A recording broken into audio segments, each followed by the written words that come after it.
मित्रों, सिंह सुबन सत पुरुष बचन, कदली फले एक बार, तिरिया तेल हमीर हट, चढ़े न दूजी बार। अर्थात सिंह एक ही बार संतान को जन्म देता है। सज्जन लोग बात को एक ही बार कहते हैं। केले का फल एक ही बार फलता है और स्त्री को एक ही बार तेल एवं उपटन लगाया जाता है। ऐसे ही राव हम्मीर का हट है, वो जो ठानते हैं उस पर दोबारा विचार नहीं करते। मित्रों, ये वो मेवाड़ी शासक हैं जिन्होंने अलाउद्दीन खिलजी को 3 बार हराया था और अपनी कैद में भी रखा था। इनके नाम के आगे आज भी हटी जोड़ा जाता है।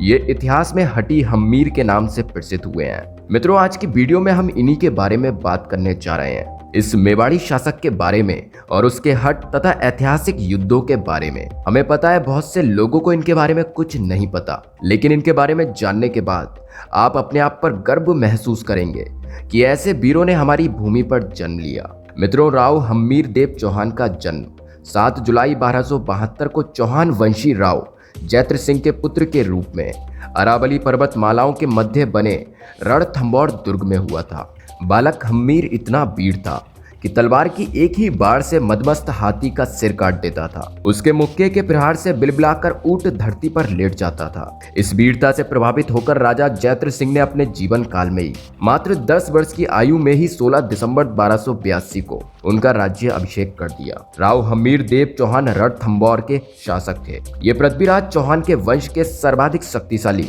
एवं महत्वपूर्ण शासक थे। इन्होंने अपने बाहुबल से विशाल साम्राज्य स्थापित कर लिया था। जब हम्मीर रणथंभौर के शासक बने तब रणथंभौर के इतिहास का एक नया अध्याय प्रारंभ हुआ। राव हम्मीर ने अपने शौर्य एवं पराक्रम से चौहान वंश की रणथंभौर तक सिमटी सीमाओं को कोटा, बूंदी, मालवा तथा ढूंढान तक विस्तृत किया। हम्मीर ने अपने जीवन में 17 युद्ध लड़े, जिसमें से 16 में उन्हें सफलता मिली। 17वां युद्ध उनके विजय अभियान का अंग नहीं था। मित्रों, हम्मीर के नेतृत्व में रणथंभौर के चौहानों ने अपनी शक्ति को काफी सुदृढ़ बना लिया और राजस्थान के विस्तृत भूभाग पर अपना शासन स्थापित कर लिया। अलाउद्दीन खिलजी दिल्ली के निकट चौहानों की बढ़ती हुई शक्ति को नहीं देखना चाहता था, इसलिए संघर्ष होना अवश्य था। अलाउद्दीन की सेना ने सर्वप्रथम छाड़गढ़ पर आक्रमण किया। उनका यहाँ आसानी से अधिकार हो गया।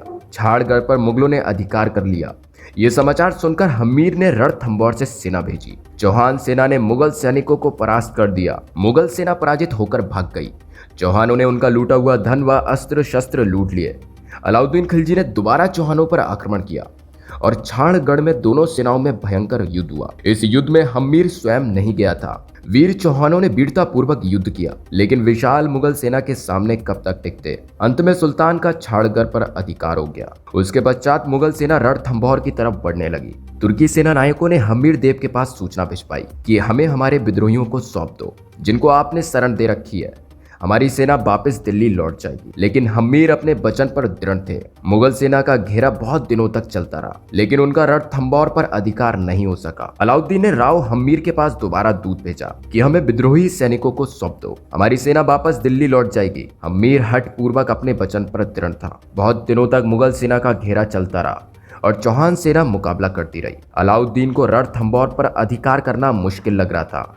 मित्रों, फिर उसने छल कपट का सहारा लिया। हम्मीर के पास संधि का प्रस्ताव भेजा, जिसको पाकर हम्मीर ने अपने आदमी सुल्तान के पास भेजे। अलाउद्दीन ने उनको लोभ लालच देकर अपनी तरफ मिलाने का प्रयास किया। इनमें से गुप्त रूप से कुछ लोग सुल्तान की तरफ हो गए। दुर्ग का घेरा बहुत दिनों से चल रहा था, जिससे दुर्ग में रसद आदि की कमी हो गई। दुर्ग वालों ने अब अंतिम निर्णायक युद्ध का विचार किया। राजपूतों ने केशरिया वस्त्र धारण करके शाका किया। राजपूत सेना ने दुर्ग के दरवाजे खोल दिए। मित्रों, और भीषण युद्ध करना प्रारंभ किया। दोनों पक्षों में आमने सामने का युद्ध था। एक ओर संख्या बल में बहुत कम राजपूत थे, तो वहीं दूसरी ओर सुल्तान की कई गुना बड़ी सेना, जिनके पास पर्याप्त युद्ध सामग्री एवं रसद थी। लेकिन मित्रों, अंत में राजपूतों की सेना विजयी रही। खिलजी को राणा ने हराने के बाद 3 महीने तक जेल में बंद रखा। 3 महीने पश्चात उससे अजमेर, रणथंभौर, नागौर, शुआ और सिरपुर को मुक्त करा के उन्हें अपने लिए प्राप्त कर और 100 हाथी व 50 लाख रुपए लेकर जेल से छोड़ दिया। राणा ने अपने जीवन काल में मारवाड़, जयपुर, बूंदी, ग्वालियर, चंदेरी, रायसीन, सीकरी, कालपी तथा आबू के राजाओं को भी अपने अधीन कर पुनः एक शक्तिशाली मेवाड़ की स्थापना की। मित्रों, अब बात करते हैं राणा हम्मीर की मृत्यु के बारे में। जब खिलजी द्वारा दुर्ग का घेरा बहुत दिनों से चल रहा था, जिससे दुर्ग में रसद आदि की कमी हो गई, दुर्ग वालों ने अब अंतिम निर्णय कर युद्ध का विचार किया।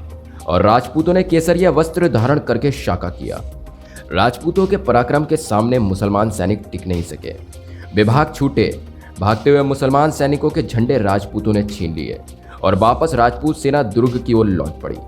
दुर्ग पर से रानियों ने मुसलमानों के झंडों को दुर्ग की ओर आते देखकर ये समझा कि राजपूत हार गए और उन्होंने जौहर कर अपने आप को अग्नि को समर्पित कर दिया। किले में प्रवेश करने पर जौहर की लपटों को देखकर हमीर देव चौहान को अपनी भूल का ज्ञान हुआ। उन्होंने प्रायश्चित करने हेतु किले में स्थित शिव मंदिर पर अपना मस्तक काटकर शंकर भगवान के शिवलिंग पर चढ़ा दिया। अलाउद्दीन को जब इस घटना का पता चला तो उसने लौटकर दुर्ग पर कब्जा कर लिया। तो मित्रों, ये था हमीर देव चौहान जी का इतिहास, शायद जिनके बारे में बहुत कम लोग जानते हैं। आज की वीडियो में बस इतना ही। आशा करता हूँ आज की वीडियो आपके लिए काफी ज्ञानवर्धक रही होगी। मित्रों, इस वीडियो को ज्यादा से ज्यादा शेयर करें ताकि इस इतिहास के बारे में हर किसी को जानकारी प्राप्त हो सके और उन्हें पता चले कि हमारे भारत में कितने शक्तिशाली राजाओं ने जन्म लिया। साथ ही साथ वीडियो को लाइक करना और अपने इस चैनल को सब्सक्राइब करना ना भूलें। चलिए मिलते हैं एक और नई वीडियो के साथ। जय हिंद, वंदे मातरम।